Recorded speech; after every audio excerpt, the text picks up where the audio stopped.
और मेरा ये संकल्प है कि इस देश में डीजल और पेट्रोल को हद्दपार करना है। और मैंने अभी घोषणा की कि 5 साल में पेट्रोल को समाप्त करेंगे। अब इलेक्ट्रिक के व्हीकल आ रहे हैं। मैं जब कहता था तो लोग बोलते थे चार्जिंग कैसे होगा, कहां होगा, क्या होगा। अब सब हट गया। आज ही मेरे पास टीवीएस कंपनी के मालिक आए थे तो बात कर रहे थे, तो बोल रहे थे कि मेरे इलेक्ट्रिक की स्कूटर की डिमांड बहुत बढ़ गई है। अब हिंदुस्तान में बनी हुई टाटा और महिंद्रा की इलेक्ट्रिक कार एक एक साल नहीं मिल रही है। और मनोहर लाल जी, अब भारत सरकार में मेरा भी विभाग है, हम सब लोग मिलकर 50,000 इलेक्ट्रिक बसेस लेने की बात कर रहे हैं। अब आपको मैं बताता हूं, आप हरियाणा में एक निर्णय कर दीजिए कि 3 साल के अंदर डीजल की बसेस समाप्त हो जाएगी, सब भंगार में निकाल दो। इसमें फायदा है आपका। एक डीजल की बस चलती है तो 100 से 110 रुपए किलोमीटर खर्चा है, और हमारे एयर कंडीशन इलेक्ट्रिक बस का खर्चा 41 रुपए पर किलोमीटर है। तो आपका 25% बस का रेट कम करा दो और हरियाणा की जनता को एयर कंडीशन बस में घुमाओ, और आपको बताता हूं आपको फायदा ही फायदा मिलेगा ट्रांसपोर्ट को, ये मैं बता रहा हूं। और इसलिए ये इलेक्ट्रिक बस के लिए आप पहले शुरुआत करिए। दूसरी बात, आपने ट्रॉली बस की है। ट्रॉली बस यानी ट्राम है जो टायर पे चलती है, जो केबल लगाकर चलती है। आप मुझे प्रस्ताव भेज दो। अब आपने भेजा ही नहीं, तो मैंने अपने कॉन्स्टिट्यूंसी में और हमारे जनरल वीके सिंह साहब के गाजियाबाद और नागपुर के लिए पायलट प्रोजेक्ट को प्रस्ताव तैयार कर दिया है। आप भी भेज दो, मैं ट्रॉली बस चला दूंगा। उसका टिकट 41 रुपए से भी 30 रुपए किलोमीटर आएगा, क्योंकि उसमें लिथियम आयन बैटरी की जरूरत नहीं है, और सब बसेस एयर कंडीशन होगी। और मेरा यह प्रयास है, जिस पर मैं बहुत कंपनियों से बातचीत कर चुका हूं, कि जहां से आप इस रोड पर आए, यहां से मुंबई तक मैं उसको ई हाईवे बनाना चाहता हूं, इलेक्ट्रिक हाईवे, ताकि यहां इलेक्ट्रिक का ट्रक अब मैं लॉन्च कर रहा हूं। 40 टन का माल जाएगा ट्रक इलेक्ट्रिक का, ट्रैक्टर इलेक्ट्रिक का। अब आने वाले समय में बसेस इलेक्ट्रिक की, कार इलेक्ट्रिक की, स्कूटर इलेक्ट्रिक की। पेट्रोल के लिए अगर 10 रुपए लगता है तो इलेक्ट्रिक के लिए 1 रुपया 1.5 रुपया लगता है। और हमारे देश में इलेक्ट्रिक सरप्लस है। और पेट्रोल और डीजल प्रदूषण करता है, इलेक्ट्रिक प्रदूषण नहीं करता। मैंने तो तय कर दिया है कि मैं अब डीजल पेट्रोल की गाड़ी में बैठता ही नहीं, मैं इलेक्ट्रिक गाड़ी में बैठता हूं। अब इथेनॉल के गाड़ी में बैठता हूं, और मेरे घर पर शायद आपको मैंने दिखाया ग्रीन हाइड्रोजन, पानी से हाइड्रोजन निकाल कर चलने वाली गाड़ी में बैठता हूं, जिसमें मैं हरियाणा को आपको कहूंगा कि हमारे किसान जो है वो देश के लिए अन्नदाता है। पर मनोहर लाल जी और दुष्यंत जी, आपको दोनों को मैं प्रार्थना करूंगा, मैं भी किसान हूं। अब ये गेहूं चावल लगा के किसान का भला नहीं होने वाला है।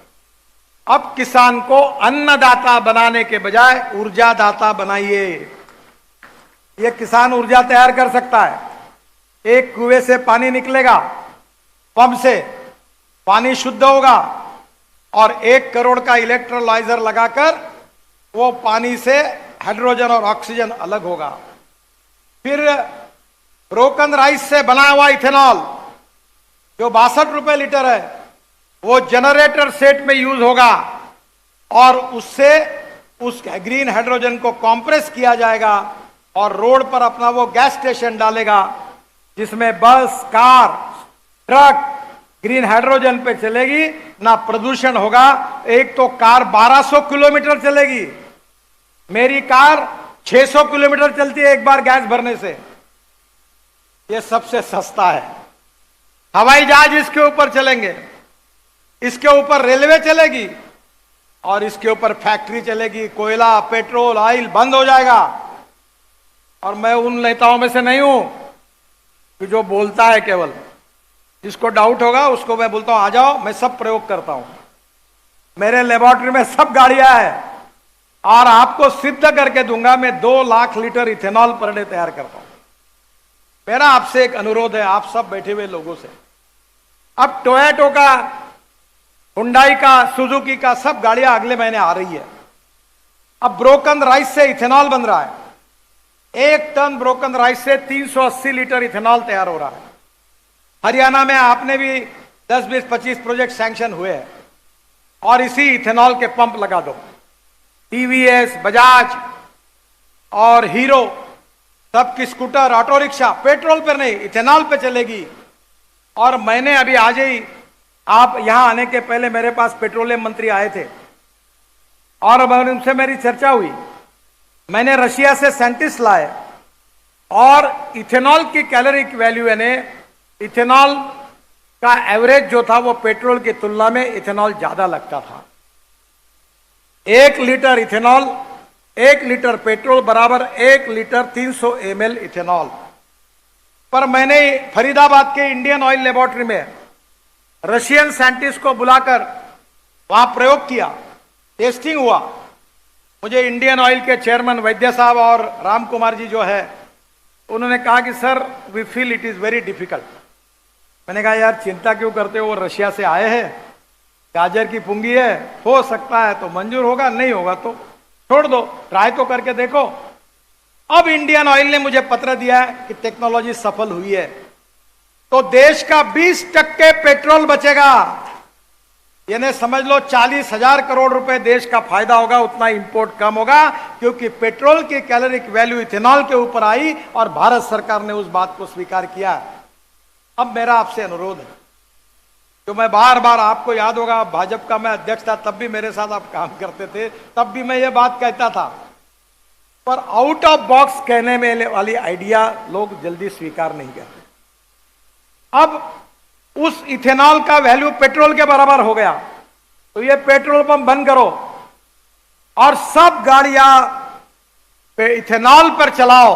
आपकी ट्रक, आपकी बसेस, आपकी कार, आपकी स्कूटर, और उसमें आप इथेनॉल का भाव है 62 रुपए लीटर और पेट्रोल का 120 रुपए लीटर, एवरेज उतना ही है। तो स्कूटर, ऑटो रिक्शा और कार वालों का आधा पैसा बचेगा और हरियाणा और गुड़गांव का प्रदूषण इस ग्रीन फ्यूल के कारण समाप्त होगा और लोगों को राहत मिलेगी। Electric, ethanol, methanol, biodiesel, bio CNG और बायो एलएनजी। और मेरा ट्रैक्टर मैंने खुद लॉन्च किया यहां, वो जो परली है आपकी, 5 टन परली से 1 टन बायो एलएनजी और बायो सीएनजी तैयार होता है और उस परली से मेरा ट्रैक्टर चलता है। मैं आपसे अनुरोध करता हूं कि हरियाणा में परली को जलाओ मत। इंडियन ऑयल ने पानीपत में एक प्रोजेक्ट डाला है, आपको पता होगा कि वो परली खरीद रहे और उससे 1 लाख लीटर इथेनॉल और 150 टन बायो बिटुमिन बना रहे। अब ये 50 लाख टन बिटुमिन देश में, हमारे देश में तैयार होता है और 30 लाख बिटुमिन हम बाहर से लाते हैं। मैंने इंडियन ऑयल को मैंडेट दिया है कि हमारे किसानों की परली का उपयोग करो जो जला रहे, जिससे प्रदूषण हो रहा, पूरा बिटुमिन बनाओ। आप जितना बनाओगे उतना बिटुमिन एनएचआई खरीदी करेगा और परली के कारण हमारे किसानों को 2000 रुपए टन के रुपए से उसको कीमत मिलेगी। अब वो सब प्रूवन टेक्नोलॉजी है और इसलिए मुझे खुशी है कि आपने जो इलेक्ट्रिक की बात की उसको मैं जरूर करूंगा। इसके साथ ट्रॉली बस की भी बात है, वो भी मुझे प्रस्ताव भेज दीजिए। और एक ही बात मैं आपसे मांग करूंगा कि ये इसके ऊपर जो जीएसटी लगता है, नया पायलट प्रोजेक्ट है, तो जीएसटी को जो हरियाणा का हिस्सा है उसको एग्जाम करो, वो नोशनल लॉस है। क्योंकि अगर ये बनेगा ही नहीं तो तुमको कौन लॉस देने वाला है। और दूसरी बात, बिजली का दर शुरुआत के समय पब्लिक प्राइवेट इन्वेस्टमेंट लाने के लिए एक 5 साल के लिए 3 रुपए और 5 साल के बाद 4, 4.5 रुपए कर दो, 10 साल के लिए दे दो। मैं आपको पब्लिक प्राइवेट इन्वेस्टमेंट से केवल ये रोड की बसेस नहीं, मनोहर लाल जी अब पॉन्ड्स की बात छोड़ दो, मैं आपके पास वीडियो भेज देता हूं आज रात को। डॉफल मेयर करके ऑस्ट्रिया की कंपनी है, उन्होंने डबल डेकर बस हवा में चलाई है। 100 लोग हवा में उड़ रहे और जा रहे। मैं दिल्ली से गुड़गांव हवा में चलने वाली डबल डेकर बस चला दूंगा। आप जीएसटी का और पावर का केवल मुझे प्रस्ताव भेज दो।